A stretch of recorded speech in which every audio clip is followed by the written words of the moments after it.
నమస్తే, welcome to Andhraprabha. నేను ప్రశాంత్. ప్రస్తుతం మనం చూసుకున్నట్లయితే కనుక తెలంగాణ వర్సెస్ ఆంధ్రప్రదేశ్ వర్సెస్ తెలంగాణ ఈ వార్ జరుగుతూ ఉందా, ఇంకా జరగబోతూ ఉందా, ఏ విధంగా ఉండబోతూ ఉంది, ముఖ్యంగా ఆంధ్ర వాళ్ళు తెలంగాణ వారిపైన ఎందుకు కామెంట్ చేస్తూ ఉన్నారు. ఇదే క్రమంలో నిన్న పవన్ కళ్యాణ్ గారు కూడా కొన్ని కామెంట్స్ అయితే చేయడం జరిగింది. మరి ఈ కామెంట్స్ పై తెలంగాణ బీఆర్ఎస్ కార్యకర్తలు కానివ్వండి, బీఆర్ఎస్ నేతలు కానివ్వండి ఏమంటారు అని చెప్పేసి ఒకసారి వారి మాటల్లోనే తెలుసుకునే ప్రయత్నం అయితే చేద్దాము.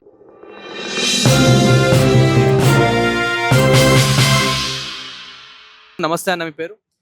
నా పేరు Madhukar Yadav, Khairatabad TRS in charge, Osman university దిమాకర్ని. అయితే నిన్న పవన్ కళ్యాణ్ గారు కొన్ని కామెంట్స్ అయితే చేయడం జరిగింది.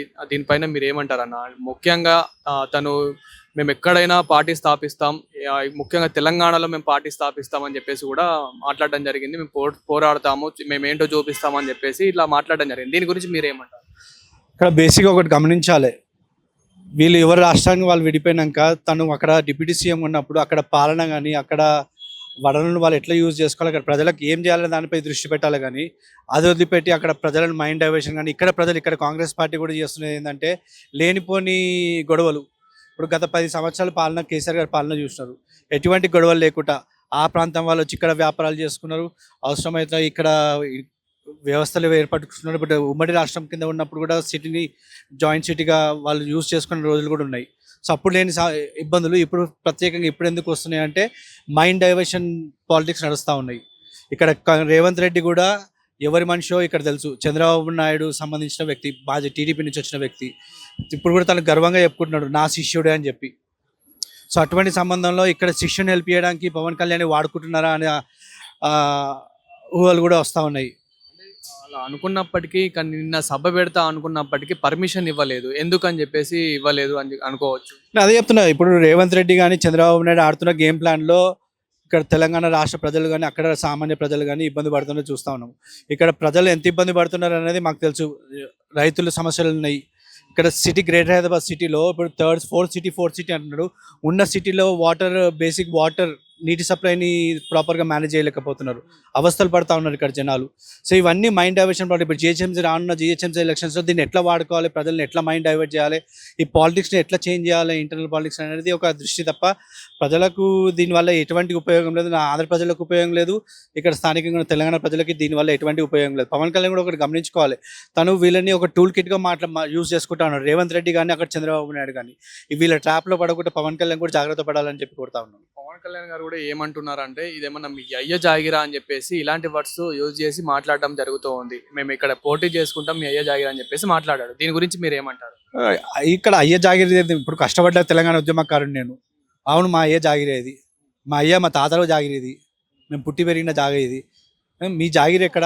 ఇవన్నీ మాట్లాడుకుంటా, పాలిటిక్స్ మాట్లాడుకుంటా ఇప్పుడు వచ్చి ఇక్కడ వ్యాపారం చేసుకుంటూ ఇక్కడ నీ రెసిడెన్స్ ఉందా, ఉండి హ్యాపీగా చేసుకోవచ్చు. నువ్వు పొలిటికల్గా నువ్వు పార్టీ పెట్టుకోవచ్చు. ఇక్కడ కాదు, రాష్ట్రం దేశంలో ఎక్కడైనా పెట్టుకోవచ్చు. మీరు ఉద్యమకారుడని అన్నారు కాబట్టి నేను అడుగుతూ ఉన్నాను. ఉద్యమకారుల్ని కొంచెం కించపరిచేలాగా మాట్లాడడం జరిగింది, పాకిస్తాన్తో వాళ్ళతో పోల్చడం జరిగింది. దీనిపైన మీరేమంటారు? సో దేని నుంచి చెప్తున్నా కదండి, ఇదంతా డైవర్షన్ పాలిటిక్స్. పాకిస్తాన్తో తెలంగాణకి ఏం చేసింది, ఆంధ్రతో ఏం చేసింది, పవన్ కళ్యాణ్కి ఏం చేసి ఉంది. మీకు ఒక బాధ్యత ఉన్నారు, డిప్యూటీ సీఎంగా ఉన్నారు, అక్కడ చంద్రబాబు నాయుడు సీఎంగా ఉన్నారు, ఇక్కడ రేవంత్ రెడ్డి సీఎంగా ఉన్నారు. మీరు పాలన అందించాలి, ప్రజలకి కష్టాలు తీర్చాలి. ఇవన్నీ వదిలిపెట్టేసి గాలికి వదిలిపెట్టేసి లేనిపోని అన్ని ఇప్పుడు తీయడంలో మతలబ్ ఏంటి మీకు అర్థం చేసుకోవాలి. వీళ్ళు పాలన అందించలేక ఇవన్నీ మైండ్ డైవర్షన్. చంద్రబాబు నాయుడు ట్రాప్లో పవన్ కళ్యాణ్ పడుతున్నాడు, క్లియర్గా తెలిసిపోతుంది.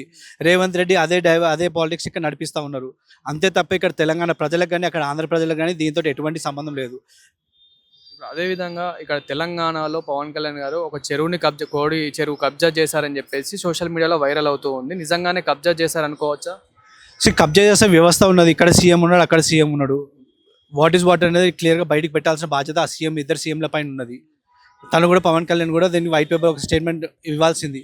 లేదు నా మీద అపోహలు వస్తున్నాయి, ఇది కాదు, ఇది ఫ్యాక్ట్స్ అని చెప్పి చెప్పాల్సింది. మన ఆయన కూడా స్పందించట్లేదు. ఎందుకు స్పందించట్లేదు? తన బాధ్యత కదా. అయితే ఇక్కడ ఆంధ్ర వాళ్ళు తెలంగాణ వారి పైన కామెంట్స్ చేసినప్పటికీ ఎందుకు తెలంగాణ నుండి బీఆర్ఎస్ కార్యకర్తలు ఎక్కువ స్పందించట్లేదు అనుకోవచ్చు? ఎందుకని?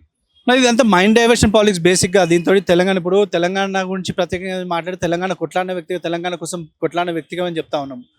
తెలంగాణ కోసం ఎక్కడ దాకా పోవడానికంటే సిద్ధమే.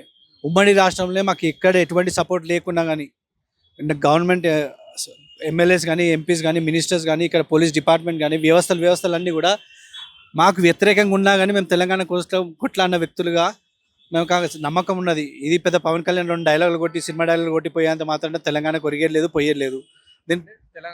పవన్ కళ్యాణ్ గారు ఏమంటున్నారంటే తెలంగాణ వచ్చి 12 సంవత్సరాలు అయినా కానీ తెలంగాణ ఏం మారింది మేము వచ్చి చూపిస్తామని చెప్పేసి చెప్తా ఉన్నారు కదా, దీని గురించి మీరు ఏమంటారు? అని పవన్ కళ్యాణ్ బహుశా నిద్రపోతూ ఇప్పుడే లేచినట్టు కనిపిస్తూ ఉన్నది.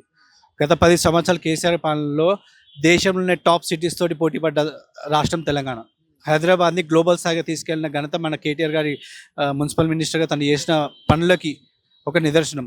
మనం ఇక్కడ దగ్గరలో 1 కిలోమీటర్ దూరంలో పంజగుట్ట పిఎస్ ఉన్నది. వన్ ఆఫ్ ది టాప్స్ పిఎస్లో నంబర్ 1 పిఎస్గా ఇండియాలో నిలిచింది. మరి ఇవన్నీ ఊరికనే వచ్చినాయి. మరి ఇవన్నీ తెలియదా పవన్ కళ్యాణ్కి? నిద్రపోతున్నాడా లేకపోతే నిద్రపోతే నటిస్తున్నాడా లేదా ఇప్పుడే నిద్ర లేచిండా? ఇది గమనించాలి. ఇవన్నీ చెప్తున్నాం కదా, పనికి మాలిన పాలిటిక్స్. ప్రజలకు ఏంది మంచిదో అది దాని గురించి మాట్లాడమని పవన్ కళ్యాణ్ గారు. ఒకవేళ కూటమి ప్రభుత్వం కానీ లేదంటే ప్రత్యేకంగా జనసేన పార్టీ కానీ ఇక్కడ పోటీ చేస్తే కనుక, గట్టిగా పోటీ చేస్తే కనుక బీఆర్ఎస్కి ఏమైనా దెబ్బ పడే అవకాశం ఉందా? బీఆర్ఎస్ నుంచి భయపడుతూ ఉన్నారు అనుకోవచ్చా? ఎలా ఉండబోతుంది అనుకోవచ్చు? ఇప్పుడు డక్కకి నాగలోకానికి ఉన్నంత తేడా ఉంటుందండి. పవన్ కళ్యాణ్ పోటీ చేసుకోమనండి. డెమోక్రాటిక్ కంట్రీలో ఎవరు ఎక్కడైనా ఇక్కడ కాదు ఏ రాష్ట్రంలో అయినా పోటీ చేయవచ్చు. మాకు అబ్జెక్షనబుల్ కాదు. కానీ against Telangana culture, against Telangana వ్యక్తిత్వాన్ని పోగొట్టుకునే విధంగా మాట్లాడితే మాత్రం ఏ తెలంగాణ బిడ్డ మాత్రం సహించారు. అది పవన్ కళ్యాణ్ కానీ ఇంకా ఎవడైనా కానీ. తెలంగాణ ముందు ఏ వ్యక్తి కూడా తెలంగాణ వ్యక్తిత్వానికి కించపరిచే విధంగా మాట్లాడితే కానీ ఏ ఇండివిజువల్ పర్సన్ కూడా దీన్ని సహించరు, ఒప్పుకోరు, స్వాగతించరు. థ్యాంక్ యూ అన్న. అమ్మ మీరు చెప్పండి, ఇప్పుడు ఈ ఆంధ్ర రాజకీయవేత్తలు ముఖ్యంగా పవన్ కళ్యాణ్ గారు చేసిన కామెంట్స్ పైన మీరేమంటారు? మీరేమనుకుంటారు? అన్న ఒకటే అభిమానం ఉంది పవన్ కళ్యాణ్ సార్ అంటే, అందరికీ పవన్ కళ్యాణ్ అన్న అంటే అభిమానం ఉంది. మా తెలంగాణ ప్రజలకి కష్టపడి పైకి వచ్చిండన్న అభిమానం ఉంది. అది ఓట్టుకోవద్దని ఒకటే మాట చెప్తున్నా నేను. 12 సంవత్సరాలు అయ్యి వచ్చిందంటే ఆయన నిద్రపోయి ఇప్పుడే లేచి ఇవన్నీ చూస్తున్నాడా, లేకుంటే కళ్ళు మూసుకొనే కళలో చెప్తుండా అర్థం అవ్వట్లేదు. నిధులు నియమాలు అన్నీ తెచ్చుకున్నాం మేము, కొట్లాడి తెలంగాణ తెచ్చి సార్ మా పెద్ద సారు నిధులు తెచ్చిండు, నియమాలు తెచ్చిండు, కరెంటు తెచ్చిండు, పేద ప్రజలకి ఇండ్లు ఇచ్చిండు, 2 బెడ్రూమ్ ఇండ్లు ఇచ్చిండు, కరెంటు 24 hours కరెంట్ ఇచ్చాడు. ఇప్పుడు ఆయన వచ్చి ఏదో చేస్తా అని చెప్తే మేమైతే ఒప్పుకోము. మమ్మల్ని కించపరుస్తుందంటే మేము ఎవ్వరు వచ్చినా మేము అంటే బీఆర్ఎస్ వాళ్ళు స్పందిస్తలేరంటే ఆయన చిన్న ఆయన, మా బీఆర్ఎస్ ముందు ఆయన చిన్న ఆయన మాట్లాడితే మేము ఎందుకు స్పందిస్తామన్నా? ఇప్పుడు అతను ఇక్కడ గట్టిగా పోటీ చేస్తే ఏ విధంగా ఉండబోతుంది అనుకోవచ్చమ్మా? మేము చేస్తాడు కావచ్చు, చేయొద్దని మేము అనట్లేదు, కానీ మా ప్రజలకు తెలుసు ఎవరిని గట్టిగా పోటీ చేసి ఎవరిని నిలబెట్టాలో ఎవరిని నిలబెట్టద్దని మాకు తెలుసు. మేము ఆయన చిన్న అయినా మేమేం స్పందించేంత గొప్పోడు కాదు, మా బీఆర్ఎస్ వాళ్ళు స్పందించేంత గొప్పోడు కాదు. అభిమానం అవుతుంది, ఆ అభిమానాన్ని పోగొట్టుకోవద్దని చెప్తున్నా పవన్ కళ్యాణ్ అన్నకి. Thank you.